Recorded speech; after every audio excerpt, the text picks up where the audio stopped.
Halo, selamat sedang berapa saja. Oke, kita bertemu kembali. Kita ada di bumi ini, kita ada di dunia ini, tapi kita mempunyai pemikiran besar.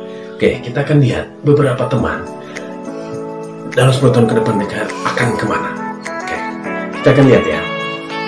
Ada yang mengatakan bahwa dalam 10 tahun ke depan dia akan melanjutkan pendidikan strata 3 atau doktoralnya di Harvard University. Ada yang mengatakan bahwa dalam 10 tahun ke depan dia melanjutkan pendidikan di Milan, yaitu tentang fashion, tentang desain. Jadi dia sekian lama di sana untuk menekuni dunia fashion. Ada juga yang mengatakan bahwa dalam 10 tahun ke depan dia hidup atau tinggal dengan suaminya di New York di Amerika, karena dia hidup berkeluarga dengan keluarganya di Amerika. Kemudian ada juga teman yang mengatakan bahwa dalam 10 tahun ke depan dia membuat riset mengenai pertanian di Argentina, di Amerika Selatan. Tapi kita harus berbicara, kita harus kembali ke tempat kita untuk membuat membekali diri kita dengan kembali ke SMK Tarakanita. Saya ajak teman-teman untuk melihat fasilitas kita.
Kita mereview kembali bahwa yang pertama, semua orang itu mempunyai ceritanya sendiri supaya dia bisa bertumbuh secara mental, supaya bisa bertahan untuk menjalani hidup ini.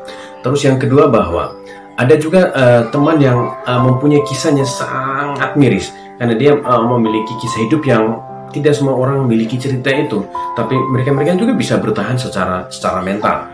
Terus yang ketiga bahwa kita mengenal cerita-cerita hidup kita, tetapi kita susah menemukan atau menyebutkan nama dari pribadi-pribadi yang terlibat dalam kisah hidup kita. Itu yang ketiga. Lalu yang penting bahwa banyak pengalaman yang membuat hidup kita tuh banyak berubah.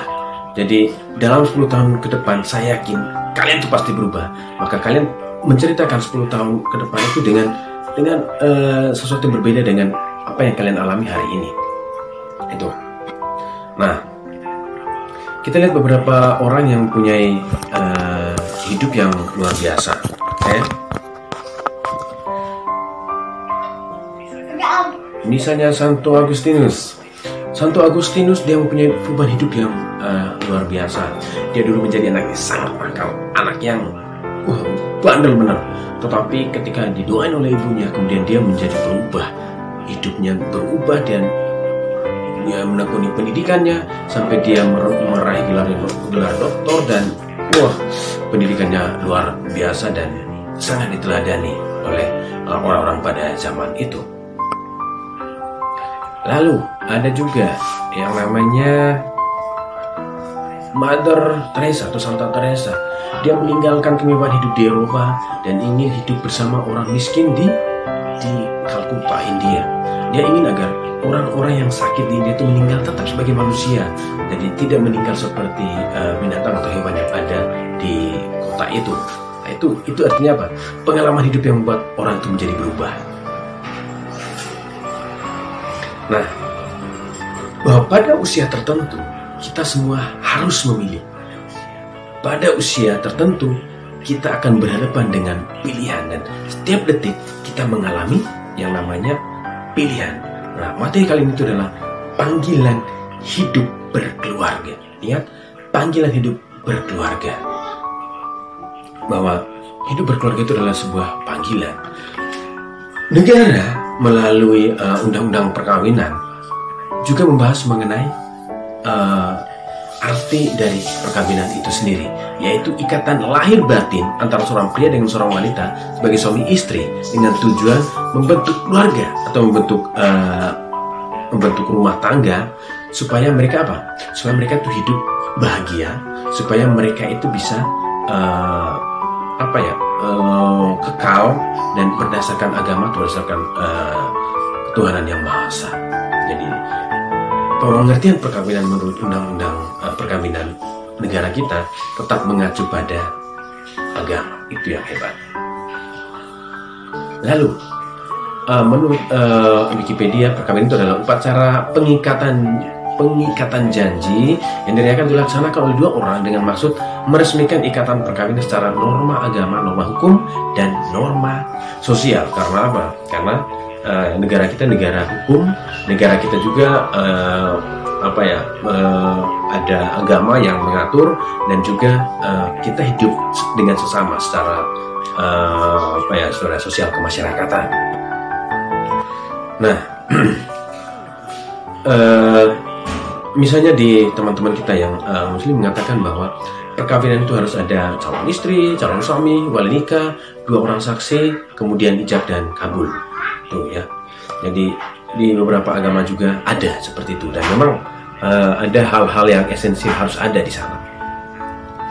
Nah, menurut Undang-Undang Perkawinan tahun 1974 nomor 1, dia mengatakan bahwa perkawinan hanya diizinkan seorang pria yang sudah mencapai umur 19 tahun dan wanita sudah mencapai umur 16 tahun. Jadi itu secara undang-undang kenegaraan. Mungkin usia-usia ini masih dalam pendidikan, tetapi berharap bahwa usia ini sudah dewasa untuk seseorang itu bisa hidup berkeluarga, gitu. Nah, berikutnya,